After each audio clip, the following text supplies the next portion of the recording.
আমি আল্লাহ রাব্বুল আলামিনকে যদি তোমরা ভালোবাসতে চাও, আমি আল্লাহ রাব্বুল আলামিনের সন্তুষ্টি তোমরা যদি পেতে চাও, ফাত্তাবিউনি, আমার বন্ধুর অনুসরণ করো, বন্ধুর অনুকরণ করো। আমার বন্ধুর অনুসরণ করলে কি হবে বাবা? নবীজির অনুসরণ করলে কি হবে? আল্লাহ রাব্বুল আলামিন বলেছেন, ইয়াগফির লাকুম যুনুবাকুম, আমি আল্লাহ রাব্বুল আলামিন তোমাদের জীবনের গুনাহগুলো মাফ করে দিব, অপরাধগুলো ক্ষমা করে দিব। শুধু তাই না, আল্লাহ রাব্বুল আলামিন বলেছেন, ওয়াল্লাহু গফুরুর রহিম, আর আল্লাহ রাব্বুল আলামিন হলো ক্ষমাশীল, অতি দয়ালু। জোরে বলেন সুবহানাল্লাহ। এই আল্লাহ মুসলমান, যদি আল্লাহর জান্নাত পেতে চায়, যদি আল্লাহর মহব্বত পেতে চায়, যদি আল্লাহর সন্তুষ্টি পেতে চায় রে মুসলমান, তাহলে অবশ্যই আল্লাহ রাসূল সাল্লাল্লাহু আলাইহি ওয়াসাল্লামের অনুসরণ করতে হবে, আল্লাহ রাসূলকে ভালোবাসতে হবে।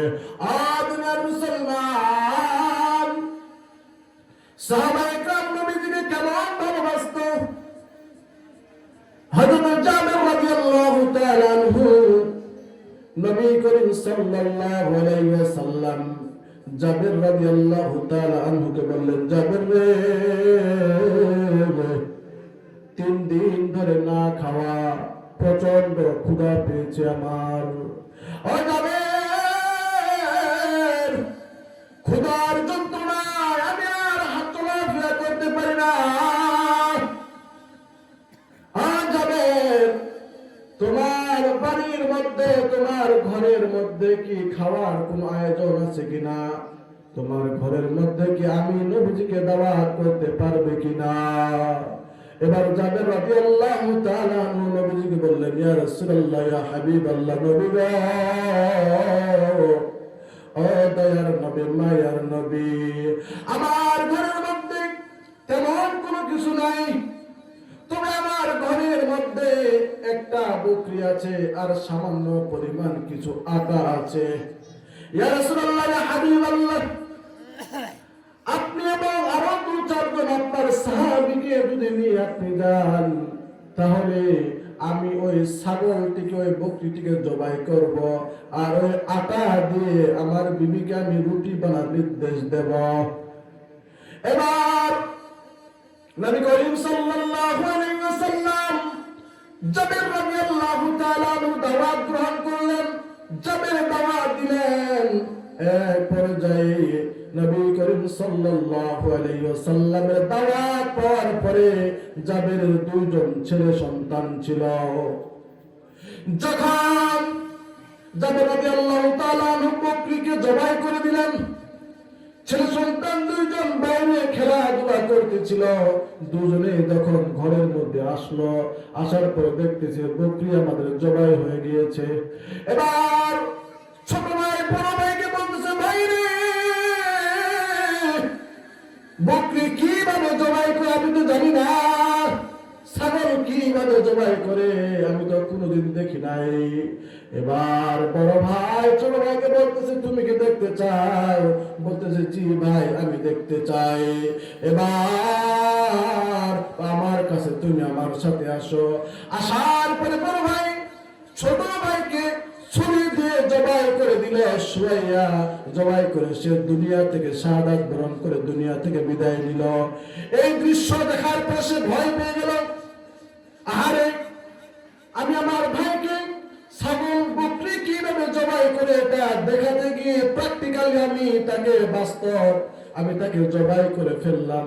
আমি যদি এখন বাসায় যাই, আমার মায়ের সামনে, আমার বাবার সামনে কি মুখ দেখাবো, কি জবাব দিব? সে ভয় পেয়ে বড় ভাই পাহাড়ের দিকে উঠতে লাগলো। পাহাড়ে উঠতেছে উঠতেছে উঠতেছে, এক পর্যায়ে পাহাড়ে উঠতে উঠতে যখন পাহাড়ের উঁচু জায়গায় উপরে চলে গিয়েছে, গিয়ে ওই বড় ভাই পাহাড় থেকে আবার নিচে নেমে পড়ে সে দুনিয়া থেকে বিদায় হয়েছে। আল্লাহু আকবার। আমার মুসলমানরা দেখেন কেমন সাহাবায়ে কেরাম নবীজিকে ভালোবাসতো।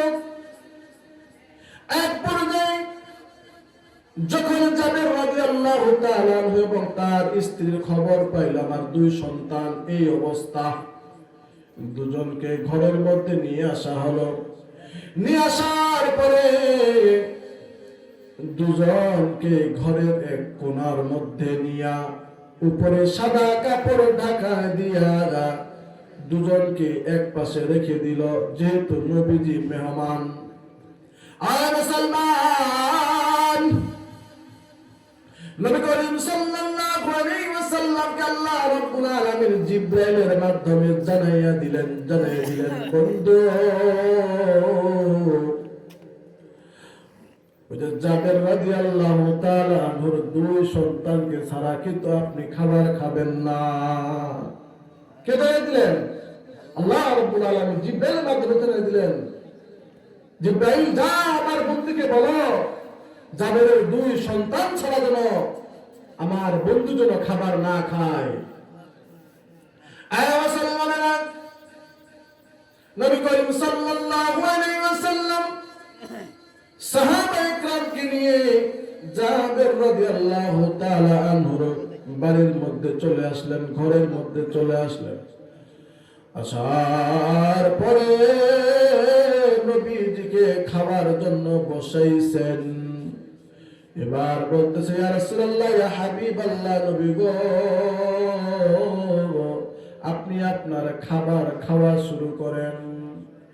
এর আগে কিন্তু জিবরাইলের মাধ্যমে আল্লাহ রাব্বুল আলামিন নবীজিকে জানাইয়া দিয়েছেন, জাবেরের দুই সন্তান ছাড়া আপনি খাবার খাবেন না। মুসলমান, নবী করিম সাল্লাল্লাহু আলাইহি ওয়াসাল্লাম জাবের রাদিয়াল্লাহু তাআলা কে বলতেছে, জাবের রে, তোমার দুই সন্তানকে নিয়ে এসো, তাকে নিয়ে আমি খাবার খাবো। এবার জাবের রাদিয়াল্লাহু তাআলা আনহু বলতেছে, ইয়া রাসূলুল্লাহ, ইয়া হাবিবাল্লাহ, নবী গো, ও দয়ার নবী, মায়ার নবী, আমার দুই সন্তান খেলা করতেছে, খেলাধুলায় তারা ব্যস্ত, আপনি আপনার খাবার খাওয়া শুরু করেন। এবার বলতেছে, কোথায় খেলা করে? তাদেরকে ডেকে নিয়ে আসো, তাদেরকে ছাড়া আমি খাবার খাবো না।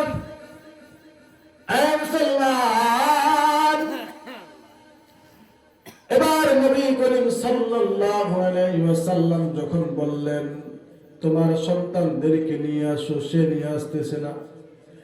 এবার নবীজি বলল, জাবের রে, তোমার মুখটা কেন জানি মলিন হয়ে গেল, তোমার মনটা কেন জানি খারাপ হয়ে গেল জাবের। তুমি সত্যি করে বলো, তোমার সন্তান দুইজন কোথায়? আমার কাছে লুকায় না জাবের, আমার কাছে লুকায় না, দ্রুত তোমার দুই সন্তানের সন্ধান আমাকে দাও। এক পর্যায়ে জাবের রাদিয়াল্লাহু তাআলা আনহু নবীজিকে বললেন, ইয়া রাসূলুল্লাহ, ইয়া হাবিবাল্লাহ, নবী গো, আমার দুই সন্তান যখন আমি আমার বকরিটা বাড়ির মধ্যে জবাই করে দেই, ছোট ভাই বড় ভাইকে বলল, ভাই রে, কিভাবে বকরি জবাই আমাকে দেখাই দাও। বড় ভাই ছোট ভাইকে জবাই করে দিয়েছে। এই ভয়ে বড় ভাই পাহাড়ের মধ্যে উঠে এসে পাহাড় থেকে নিচে পড়ে সে দুনিয়া থেকে বিদায় হয়েছে। আমার দুই সন্তান এখন মৃত অবস্থায়, তাদের দুইটা লাশ আমি ঘরের কোণার মধ্যে রেখে উপরে সাদা কাপড় দিয়ে ঢেকে রেখেছি, যেন আপনার মেহমানদারিতে কোনো কষ্ট না হয়। সুবহানাল্লাহ। মুসলমান, গভীর মনোযোগ দিয়ে শুনতে হবে। নবীর ভালোবাসার কথা বললে আজকে অনেকের শরীর চুলকায়, নাচে নাই। আমার ভাইরা, আমার বন্ধুরা, নবীজি বলল, জাবের রে, তোমার সন্তান দুইজন কোথায় আছে, কোন পাশে আছে, আমাকে একটু নিয়ে দাও। জাবের রাদিয়াল্লাহু তাআলা নবীজিকে দুই সন্তানের মৃত দুই সন্তানের কাছে নিয়ে গেল। যাওয়ার পরে এবার নবী করিম সাল্লাল্লাহু আলাইহি ওয়াসাল্লাম বললেন, ইয়া আব্দুল্লাহ কুম বিইজনিল্লাহ। জাবের দুই সন্তান,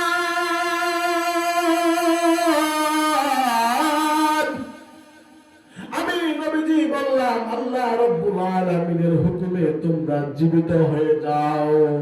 যেই না নবীজি মৃত দুই সন্তানকে জীবিত হওয়ার কথা বলেছেন, কথাটা বলা দেরি, 1 সেকেন্ড আর মৃত দুই সন্তান সেখানে শুয়ে থাকে নাই। জোরে জোরে বলেন না সুবহানাল্লাহ। দুই সন্তান জীবিত হয়ে তারা বলে, ইয়া রাসূলুল্লাহ লাব্বাইক সাদাক ইয়া রাসূলুল্লাহ। মৃত দুই সন্তান জীবিত হওয়ার পরে দুই সন্তানকে নবী এবং সাহাবায়ে কেরামকে নিয়ে খাবার খাইলেন। জোরে বলেন সুবহানাল্লাহ। এই ছিল সাহাবায়ে কেরাম, নবীর প্রতি ভালোবাসা মুসলমান। এই জন্য রাসূল আকরাম সাল্লাল্লাহু আলাইহি ওয়াসাল্লাম বলেছেন, বুখারী শরীফের মধ্যে বাব রচনা করেছেন, হুব্বুর রাসূল মিনাল ঈমান। নবীজিকে ভালোবাসার নামই হলো ঈমান। আপনি আমি নামাজ পড়তে পারি, হজ করতে পারি, যাকাত দিতে পারি, তাহাজ্জুদ, ইশরাক, আবিন, কুরআন তেলাওয়াত, তাসবিহ, জিকির যা কিছু করি না কেন, নামাজ পড়তে পড়তে কপালের মধ্যে দাগ দিয়ে ফেলেছি, তাহাজ্জুদ পড়তে পড়তে চোখের নিচে আমার দাগ পড়ে গিয়েছে, জিকির করতে করতে আমার ঘুম পর্যন্ত আরাম হয়ে গিয়েছে, হজ করতে করতে আমার কতবার হজ করেছে আমি নিজেও জানি না, কিন্তু নবীর যে ভালোবাসার কালেমাটুকু, নবীর প্রতি আমার ভালোবাসা আমার 100% নাই। আপনি নামাজ পড়তে পারেন, হজ করতে পারেন, যাকাত দিতে পারেন, তাহাজ্জুদ পড়তে পারেন, কুরআন তেলাওয়াত করতে পারেন, জিকির আজকার করতে পারেন, আবিন পড়তে পারেন, পৃথিবীর মধ্যে যা আপনি করেন না কেন, যত উঁচু পর্যায়ের ইবাদত করেন না কেন, আপনি যদি কাবা শরীফের ইমাম হন, কিন্তু নবীর ভালোবাসা যদি আপনার দিলের ভিতরে 100% না থাকে মুসলমান, তাহলে আপনি পরিপূর্ণ ঈমানদার হতে পারবেন না। মুসলমান,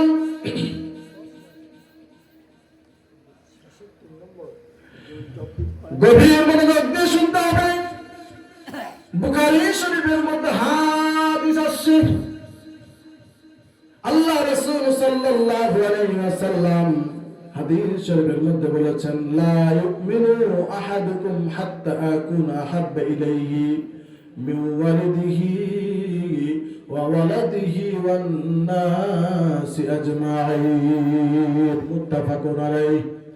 রাসূল আকরাম সাল্লাল্লাহু আলাইহি ওয়াসাল্লাম বলেছেন, লা ইউমিনু আহাদুকুম, তোমাদের কেউ ততক্ষণ পর্যন্ত মুমিনে কামিল হতে পারবে না, মুমিন হতে পারবে না, ঈমানদার হতে পারবে না, হাত্তা আকুন আহাব্বা ইলাইহি, যতক্ষণ পর্যন্ত না মিন ওয়ালিদিহি, তোমার পিতা মাতা থেকে, ওয়া ওয়ালাদিহি, তোমার সন্তান সন্ততি থেকে, ওয়ান নাসি আজমাইন, সারা পৃথিবীর মধ্যে যত মানুষ, যত আল্লাহর সৃষ্টি, তোমার পিতা মাতা তোমার নিজের জীবনের চাইতে যতক্ষণ পর্যন্ত তুমি আল্লাহর রাসূলকে জীবনের চাইতে বেশি ভালোবাসতে না পারবে, তুমি একজন মুমিনে কামিল হতে পারবে না। আমার মুসলমান ভাইরা, আমার বন্ধুরা, গভীর মনোযোগ দিয়ে শুনতে হবে। এই বান্দা, নবীজির মহব্বত, নবীজির ইশক, নবীজির ভালোবাসার আমাদের হৃদয়ের মধ্যে লালন করতে হবে মুসলমান।